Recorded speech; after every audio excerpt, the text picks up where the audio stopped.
नमस्कार, मी अक्षय शिंदे आणि आपण पाहतात आपल्या हक्काचं चॅनेल ज्याचं नाव आहे चोराखळी नगरी. मित्रांनो, लाडक्या बहीण योजनेची ई-केवायसी करण्यासाठी आता शासनाने 31 डिसेंबर ही शेवटची आणि अंतिम मुदत देण्यात आलेली आहे. त्याच्यामध्ये जे काही निराधार महिला आहेत, म्हणजे ज्या महिलांचे वडील नाहीत, ज्या महिलांना पती नाहीत किंवा जे काय घटस्फोटित महिला आहेत, अशा महिलांची ई-केवायसी करण्यासाठी ही 31 डिसेंबर तारीख वाढवून देण्यात आलेली आहे. तर बाबा या महिलांची केवायसी कशी करायची?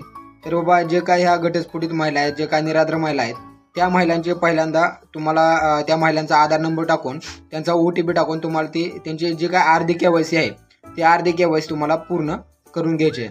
पण त्याच्यानंतर जे काय तुमचं जे काय पती असतील किंवा वडील असतील त्यांचे जे काय डेथ सर्टिफिकेट असेल, म्हणजे तुमचं जे काय मृत्यू प्रमाणपत्र, ते मृत्यू प्रमाणपत्र तुम्हाला तुमच्या गावातील जे काय अंगणवाडी सेविका आहेत त्या अंगणवाडी सेविकेकडे जमा करायचं आहे.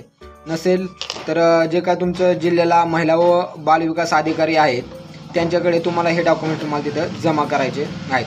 पण तुम्हाला ते डॉक्युमेंट जमा करण्यापुढे तुम्हाला ही जी काय अर्धी केवायसी आहे ती अर्धी केवायसी तुम्हाला पूर्ण करायची आहे. कारण जोपर्यंत तुम्ही ज्यावेळेस तुम्ही तिथं जाल त्या ऑफिसमध्ये, तर तुम्हाला तिथे विचारलं जाईल किंवा तुमची अर्धी केवायसी झालेली आहे का.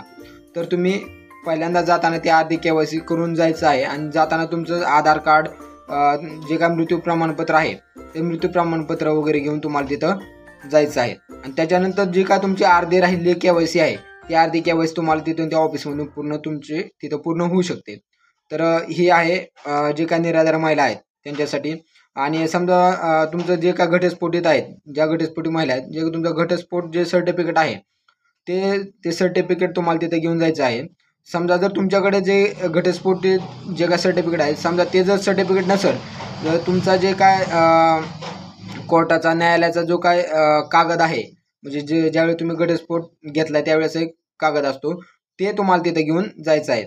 मग अशा पद्धतीनं जे काय लाडक्या बहिणी आहेत, जे विधवा आहेत, ज्यांचा वडील वारलेले आहेत, ज्यांचे पती वारलेले आहेत किंवा घटस्फोट आहेत, ह्या महिलांची अशी ई-केवायसी करून घ्यायची आहे. तर मित्रांनो, हे होते सगळ्यात मोठे अपडेट जे की बाबा निराधार महिलेची ई-केवायसी कशी करायची. तर चला तर मित्रांनो, अशाच एका नवीन व्हिडिओमध्ये परत एकदा भेटू. तोपर्यंत धन्यवाद.